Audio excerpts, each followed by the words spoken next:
Hello and welcome. You're watching World Talks and I'm your host, Klaudia Czerwińska. Monday marks exactly 2 weeks Donald Trump gave Vladimir Putin to decide on the date of his meeting with Ukraine's Zelenskyy. That hasn't happened, but what comes next? Is Donald Trump going to impose stricter measures to force Russia to negotiate peace? Rostyslav Khotin, senior Ukraine editor at Radio Free Europe, Radio Liberty, will be the one to ask. Hello and thank you for joining me here on World Talks. It's great to have you. Hello. So let's start our interview with some of the latest from Ukraine. We know that President Zelenskyy made an announcement on social media that authorities detained a suspect in the fatal shooting of Ukrainian politician Andrii Parubii. Parubii was shot dead in Lviv on August 30th by an assailant who was disguised as a food delivery person, prompting a countrywide manhunt. What more do we know about it? We know that indeed President Zelenskyy announced that they are kind of found a trace of this killer or man that is thought to be a killer. He didn't escape abroad as initially thought by some law enforcement agencies that he immediately after Lviv shooting on the 30th of August he escaped abroad. No, he is in Ukraine apparently, and he was probably is based in or located now in Khmelnytsky region in central western Ukraine. That's all we know, and that the funeral ceremony today will be a memorial ceremony with Andrii Parubii in Lviv in the Saint Ura Cathedral, Greek Catholic Cathedral, and funeral will be tomorrow and at the Lychakiv Cemetery in Lviv. Thank you. So we've also heard from the EU Commission President Ursula von der Leyen in her interview with the Financial Times. She said that European capitals are preparing, quote, pretty precise plans for potential troop deployments to Ukraine as part of the sort of a post-war security guarantees that they can offer to Ukraine. She made that statement as she is visiting the frontlines EU states where she focused on defense. She's also made her way to Poland. How certain do you feel about these plans actually having a chance of materializing?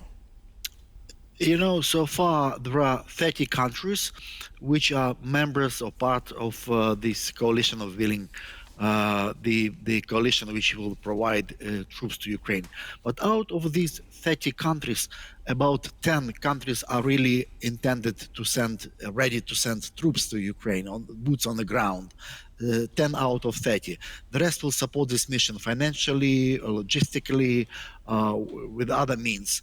But about 10 countries are ready to deploy their troops. Among them, leading countries are Britain and France, possibly countries of Benelux and some Scandinavian countries and Baltic states. That's what we know. Germany is reluctant to send its troops to Ukrainian soil, as well as Italy because Italian constitution prohibits deployment of troops abroad. So out of these 10 countries, probably there will be around between 10 and 30,000 troops will be deployed. We don't know exact number yet. They won't be deployed on the front lines, of course, but possibly with the kind of the deployment in the western part of Ukraine, which is far remote from the front lines, is quite possible. They will also probably there will be their planes, air jets will patrol Ukrainian skies. There will be no-fly zone probably over Ukraine. Also, probably seaports where will be guarded by some troops and sea routes in the Black Sea. That's where Turkey is ready to play part to guarantee free naval passages for ships and vessels for exporting routes. So there are different models are being worked out. Now there will be probably summit later this week in Paris again to discuss the possible deployment. We should also notice that Russia is strongly against deployment of Western troops, especially NATO countries, on Ukrainian territory. Russia views Ukrainian territory as kind of part of post-Soviet space where Russia has sort of special responsibilities, so to put it, the Yes, Russian Russia logic. has great But many views that nevertheless, happen to be very far from the truth. So yes, their indeed. belief and trust And in what they believe in is quite strong. yes, and indeed, and also we should notice that probably the United States, the participation of the United States is extremely important. Uh, uh, the Trump administration is not ready yet to send American boots on the ground, American soldiers to Ukraine, but nevertheless, there is a common understanding that America will support this mission with logistical transport means, also with intelligence information, and also satellite intelligence, command and control, help, and so on and so forth. There will be American participation, but not with boots on the ground. So all in all, the countries are ready to move, especially when Ukraine and its Western partners view the deployment of these troops in Ukraine as part of security guarantee, which Ukraine is trying to negotiate now. So this deployment will be part of this, even it's listed as a second or third security guarantee for Ukraine after the prime security guarantee, which is strong, powerful Ukrainian armed forces. We've heard from Chancellor Merz. He, in an interview with ZDF TV, he said that Western security guarantees for Ukraine are being discussed, as we just mentioned, but ruled out sending ground troops. He also warned that the war in Ukraine could last much longer. How do you think that Ukraine and its allies should actually prepare for a prolonged conflict in that scenario? Yeah, there was expectation, especially when Trump came to the White House and started the peace efforts to end the Ukrainian war, the Russian aggression against Ukraine. There was expectation that this year might be a year of peace.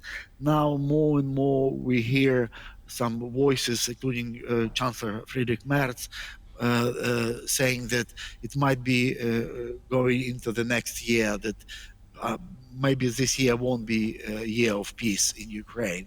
So now Ukraine is bracing itself for yet another several months of war, probably going into the next year. We'll see how it goes. What we know that Russia tried to launch this kind of so-called summer offensive, and it remarkably failed. Now Russians are talking about autumn offensive. We'll see how it goes. But there are no strategic advances of Russian forces in Ukraine. There are no clear victories in Ukraine. Yes, they are advancing, but slowly with the pace of, very very slow pace, and with such a speed of advance, Russia will need 4.5 up to 5 years to occupy even 4 regions, which is considered its own kind of the Lugansk, Donetsk, Kherson, and Zaporizhia. So the pace of Russian advances are extremely slow, and they are paying extremely high price in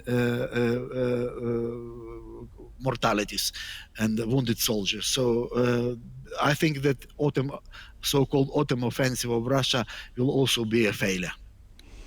I know that EU is considering secondary sanctions on those countries that are in any way, shape, or form dealing with Russia and bypassing restrictions. We know that China, India, and the UAE are mentioned as possible targets of the secondary sanctions. How likely is the EU to actually take a strong action against such influence when it comes to those trade partners? Because it is going to have an influence on the diplomatic as well as the economic side of the equation. Yeah, Ukraine is putting pressure on its Western allies, especially the United States and the European Union and European allies, to put secondary sanctions in place, especially against China. Some also mentioned Indonesia, which started buying cheaply Russian oil. Some Arab countries. Especially after President Trump imposed 25% tariff on India, which buys also Russian oil. So Russian oil is extremely important for Russian state budget, which fuels Russian war machine in its war against Ukraine. Also, we should notice that over the last month, more than a month, Ukraine has been striking significantly, powerfully, Russian oil installations, oil refineries, oil depots, oil pipelines, pressure station, which pump oil into pipelines, and so on and so forth. So now about 20% of Russian oil industry is out of place. It's no longer there. It's been destroyed by Ukrainian drones and missiles. 20%. Russia is experiencing now is having difficulties with petrol, with fuel for air jets, with petrol for ordinary customers. Which are filling the tanks of their cars. So Ukraine destroyed almost 20% of Russian oil sector, Yes, which but is it seems the prime source of which is the prime source of Russian budget. It seems to be the case, though, that Putin is actually reaching out to look for some sort of backing. We have his visit to China for the Shanghai Cooperation Organization summit, which was portrayed as a sort of evidence of deepening ties between Moscow and Beijing, and reaching out to other countries that could potentially aid Russia in its war against Ukraine. How significant is this alliance for the war in Ukraine, do you think? You know, more and more, this alliance, the Shanghai Group of Cooperation Group, was launched as a kind of Russian-led security organization or just political organization to boost Moscow stance on the world stage. But more and more, it has been shifting towards economy. That's where China is playing the first role. Now, I would say that the Shanghai Group is rather China-led than Russia-led. It's Chinese-dominated grouping, and it's remarkable that now the summit is held in China. And also in Chinese etiquette, we should read between the lines. And if we compare how Chinese officials treated the arrival of foreign dignitaries to take for the summit, we should know that Putin's arrival was not met by very significant Chinese officials with a pomp ceremony and so on and so forth, unlike, for instance, the arrival of Turkish president or even Azeri president Ilham Aliyev. So if we read the Chinese kind of messages between the line and some hidden messages, you could understand that China is more and more is comfortable with its role as the leader of this Shanghai group, and not replacing Russia as the former leader. Just before we go, based on what you said, do you think that it is possible that China could actually appear to be the one to end this war if it said, no, this is not what we're going to do, we're not going to give support to Russia, and this conflict has to come to an end now? What's your opinion? You know, there was a expectation that President Putin of Russia can listen to only two leaders on the world stage. It's President Trump in the United States and President Xi Jinping in China. With war dragging and no peace deal, no ceasefire, it seems that Putin is rather playing games with Trump. He's not listening to him so far. But maybe Xi Jinping will have influence on Putin. We'll see what he will say. But we know that China wants to end this war. It wants to end this war. But at the same time, it seems that China doesn't want to see Russia losing this war. It's slightly afraid of Ukrainian victory. But if for peace deal and ceasefire, Chinese do have influence over Russia, and President Putin might listen to Xi, President Xi of China. Lovely. Thank you very much, Rostyslav Khotin, Senior Ukraine Editor at Radio Free Europe. Radio Liberty was my guest. Thank you for joining. Thank you. And so this would be all for now here on World Talks. I'm Claudia Czerwińska, and I do hope to see you back in just a minute for more interviews and news.